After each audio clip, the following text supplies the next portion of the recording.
വെള്ളപ്പൊക്കത്തിന് ശേഷം വരുന്ന ദുരിതങ്ങളാൽ വലയുകയാണ് റാന്നി നിവാസികൾ. കടകളിലൊക്കെ വെള്ളം കയറിയിരിക്കുന്നു. ദുരിതം വിതച്ച ഇടങ്ങളിൽ നിന്നും നിതിൻ തോമസ് തയ്യാറാക്കിയ റിപ്പോർട്ടിലേക്ക്. വെള്ളം കയറി ഇറങ്ങിക്കഴിഞ്ഞാൽ പിന്നെ അതിജീവനമാണ് എല്ലാവരെയും സംബന്ധിച്ച് ഏറ്റവും ദുഷ്കരമായ ഒരു കാര്യമെന്ന് പറയുന്നത്. നമ്മളിപ്പോൾ നിൽക്കുന്നത് ഒരു ചെറിയ ടൈലറിംഗ് ഷോപ്പിൻ്റെ മുന്നിലാണ്. ഈ പ്രദേശത്തെ, അതായത് റാന്നി ചെട്ടിമുക്ക് പ്രദേശത്തെ ഒരു ടൈലറിംഗ് ഷോപ്പാണ്.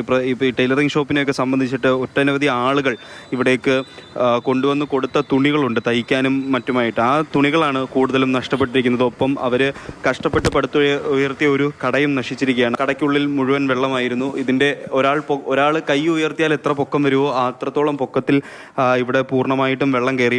ചേച്ചി, ഇന്നലത്തെ ഒരു അവസ്ഥ എങ്ങനെയായിരുന്നു?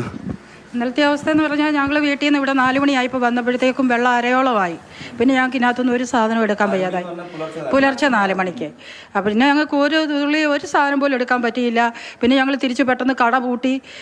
വെള്ളത്തിൽ കിടന്നുകൊണ്ട് തന്നെ പുള്ളി കട പൂട്ടുമായിരുന്നു.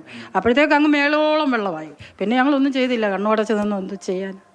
സ്ഥിരം വെള്ളം കയറുന്ന സ്ഥലങ്ങളാണോ? സ്ഥിരം വെള്ളം കയറുന്ന സ്ഥലമാണെന്ന് പറഞ്ഞാൽ ഇപ്പം ഒരു 4 വർഷത്തിനോട് ഇടയ്ക്കാണ് ഇപ്പോൾ ഇത്രയും കയറിയത്. ഞാൻ ഈ കട എടുത്തു കഴിഞ്ഞ് 2 പ്രാവശ്യം കയറി. അത് 2 പ്രാവശ്യം നമ്മുടെ ഒരു ഏകദേശം ഈ ഒരു ലെവലേ വരത്തുള്ളൂ. അപ്പം നമ്മൾ തുണിയെല്ലാം കുറച്ചൊക്കെ പൊക്കി കൊണ്ടുപോകും. എന്ന് പറഞ്ഞാൽ പകൽ വെള്ളം കയറുന്നതായതുകൊണ്ട് ഞങ്ങൾക്ക് കയറി വരുമ്പോൾ അറിയാം, ഞങ്ങൾ സാധനങ്ങൾ കൊണ്ടുപോകും. പക്ഷേ ഇതിപ്പോൾ രാത്രിയിൽ 3 മണിക്ക് തൊട്ട വെള്ളം കയറ്റാൻ തുടങ്ങി. അപ്പം നമ്മളൊന്നും അറിയുന്നില്ല. ആരോ ഒരാൾ സീതത്തോട്ടിൽ നിന്ന് വിളിച്ചു പറഞ്ഞു ഇവിടെ ഉരുള് പൊട്ടിയിട്ടുണ്ട്, പെട്ടെന്ന് പൊക്കോളാൻ പറഞ്ഞ് ഞാൻ വന്നപ്പോഴത്തേന് വെള്ളമായി കഴിഞ്ഞു ഇവിടെ. പിന്നെ ഇനിയിപ്പോൾ മുന്നോട്ടുള്ള കാര്യമാണ് പ്രയാസം അല്ലേ? മുന്നോട്ടുള്ള കാര്യം, 1 എൻ്റെ സാധനങ്ങൾ, 2 കസ്റ്റമേഴ്സിൻ്റെ തുണി. ഈ കസ്റ്റമേഴ്സിൻ്റെ തുണി അവർ ചോദിച്ചു വരുമല്ലേ?